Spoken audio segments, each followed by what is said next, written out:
మీ ప్రాంతంలో గల్పు వలసలు లేవు, ఇంకా ఏ వలసలు ఉన్నా కానీ గల్పు వలసలు లేవు.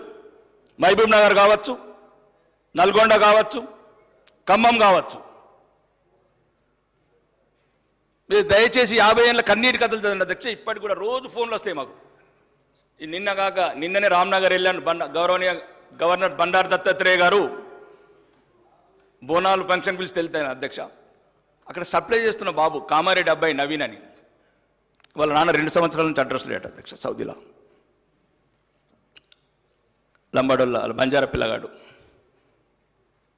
ఎవరికి చెప్పాలో తెలియదు, ఎక్కడ ఏడాలో తెలియదు. పెట్టెలల్లో శవాలు, ఇండ్లల్లా ఎక్కడికి వెళ్ళాలి అధ్యక్ష? భార్య ఎన్ని రోజులు ఏడాలి? శవం వచ్చే వరకు ఇంట్లోకి వెళ్ళి బయటికి వెళ్ళరాదు. మనమంటే 12 రోజులు కాగానే కర్మ అయిపోయింది, ఎవరి పనులు వాళ్ళు చేసుకుంటారు. కొడుకు స్కూల్లోకి వస్తే మేము నాన్న శవం ఎప్పుడు వస్తుంది అంటారు. తల్లి బయటికి వెళ్తే నీ కొడుకు శవం ఎప్పుడు వస్తుంది అంటారు. 50 సంవత్సరాల కన్నీటి కథలు అధ్యక్షవి. బొంబాయి అన్నారు, దుబాయ్ అన్నారు, బొగ్గుబాయ్ అన్నారు. పోయినప్పుడల్లా ఎలక్షన్ వచ్చినప్పుడల్లా దుబాయ్కి వెళ్తారు, లేబర్ క్యాంప్లో తిరుగుతారు, మీకున్నామంటారు. మళ్ళీ ఒక్కరు ఉండరు అధ్యక్ష. 15 లక్షల మంది సోదరులు మదని చెప్పినట్లు ఎవరు అధ్యక్ష? తెలంగాణ బడ్జెట్లో ఎటువంటి అవకాశాలు పొందిన వాళ్ళు, తెలంగాణ ప్రజాకర్షణ పథకాలలో ఎటువంటి బెనిఫిట్ పొందిన వాళ్ళు? 55 డిగ్రీల అధ్యక్ష ఎండలల్లా.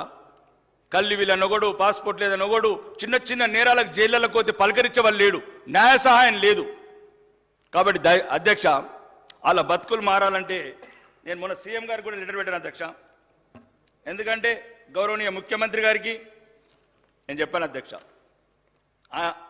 ముఖ్యమంత్రి గారు ఉన్నప్పుడే కావాలి ఇది. ఎందుకంటే ఆయన ఆలోచన విధానం, సాటి మనుషుల పట్ల స్పందించే విధానం ఏం లేదు అధ్యక్ష. అలా కోరికలు ఏం లేవు. 1000 కోట్ల అధ్యక్ష, 3 లక్షల కోట్ల అధ్యక్ష బడ్జెట్. ఉదయం ముఖ్యమంత్రి గారు అన్నారు విద్యుత్ ప్రాజెక్టులు 8,000 కోట్ల అవినీతి జరిగిందని. అధ్యక్ష నేను అవినీతులకు ఓట్లేదు అధ్యక్ష. నేను ఆ పార్టీ ఈ పార్టీ ఏ పార్టీ లేదు అధ్యక్ష. నాది పేదోడు పార్టీ, లేనోడు పార్టీ, ఏడారిలో ఏడ్చినోడు పార్టీ. 1000 కోట్లు అధ్యక్ష, 1000 కోట్లు పెట్టమంటున్నారు. చచ్చిపోతే 10 లక్షలు తీసుకురావడానికి, ఒక శవం తీసుకురావడానికి ఒక సెల్, ఒక హెల్ప్ లైన్ 1000 కోట్ల అధ్యక్ష. మొన్నగాక మొన్న గౌరవనీయ వ్యవసాయ శాఖ మంత్రి గారు తుమ్మల నాగేశ్వరరావు గారు అన్నారు అధ్యక్ష, 25,672 కోట్ల 8 లక్షల రూపాయలు మొక్క మొలని భూములకు ఇచ్చిండ్రు అధ్యక్ష. ఏం పాపం చేసిండ్రు అధ్యక్ష? కరీంనగర్ నిజామాబాద్ వాళ్ళు ఎక్కడ పుట్టలేదని అధ్యక్ష, ఖమ్మంలో పుట్టలేదనుక. మొన్న ఫోన్ చేసి ఒక అబ్బాయి అంటాడు, అన్న మేము కొడంగల్లో పుట్టినా బాగుండేది అధ్యక్ష అంటాడు. నేనన్నా మేము ఉన్నాము, అభయస్తాం, మేనిఫెస్టోలో పెట్టారు, ఇంప్లిమెంట్ చేపిస్తాం, గౌరవ ముఖ్యమంత్రి గారిని అడుగుతాం. ముఖ్యంగా దయచేసి ఈ సమస్య అధ్యక్ష, మీరు తండ్రి లాంటి వారు అధ్యక్ష. ఈ సమస్యలు ఎవరు చెప్పారు అధ్యక్ష? కొందరు యూరోప్లో చదువుకున్నారు, కొందరు ఇంగ్లాండ్లో చదువుకున్నారు, కొందరు కోటీశ్వర్లు వచ్చారు సభలు. నేను దుబాయ్లో కార్మికులుగా పనిచేశాను అధ్యక్ష. నాకు తెలుసు అధ్యక్ష నేను ఏం చేసిన అక్కడ. ఎవడు లేడు, ఎవడు రాడు, చిన్న తప్పుకు 3 సంవత్సరాలు జైలు ఉంటారు అధ్యక్ష. అడ్వకేట్ దగ్గర కోసమంటే వాళ్ళకి సహాయం లేదు. కడుపు నొప్పొస్తే ఇంట్లో పడుకుంటారు అధ్యక్ష వాళ్ళు. ఎందుకంటే 200 దిరామ్స్ డాక్టర్ కన్సల్టెంట్ ఫీజు కట్టాలి కాబట్టి. దయచేసి అధ్యక్ష మీరు చూడని ఎడారి బతుకుల గురించి ఇక్కడున్న మీ ద్వారా ప్రభుత్వానికి గల్పు వలస కార్మికులకు సంక్షేమం కోసం ఈ బడ్జెట్లో 1000 కోట్లు కేటాయించాలి అధ్యక్ష. సమగ్ర ప్రవాస భారతీయ విధానం ఎన్ఆర్ఎస్ఐ ప్రవేశపెట్టాలి అధ్యక్ష. గల్ఫ్ తదితర దేశాల వలస కార్మికుల సంక్షేమం కోసం గల్ఫ్ బోర్డు ఏర్పాటు చేయాలి అధ్యక్ష. ముఖ్యమంత్రి గారు కూడా చెప్పారు సెప్టెంబర్ 11 లోపల చేస్తానని. గల్ఫ్ మృతుల కుటుంబాలను ఆదుకోవడానికి 10 లక్షల ఎక్స్గ్రేషియా చెల్లించాలి అధ్యక్ష. భారతదేశ విదేశీ వ్యవహారాల మంత్రిశాఖ ముంబైలో విదేశ్ భవన్ ఏర్పాటు చేసింది. ఇదే తరాలో యుఏలోని దుబాయ్ తెలంగాణ ప్రవాసీ భవన్ ఏర్పాటు చేయాలి అధ్యక్ష. రేషన్ కార్డుల నుంచి, ఓటర్ లిస్ట్ నుంచి గల్ఫ్ కార్మికుల పేరు తొలగించవద్దు అధ్యక్ష. అన్ని సంక్షేమ పథకాలని గల్ఫ్ కార్మికులకు వర్తింపజేయాలి అధ్యక్ష.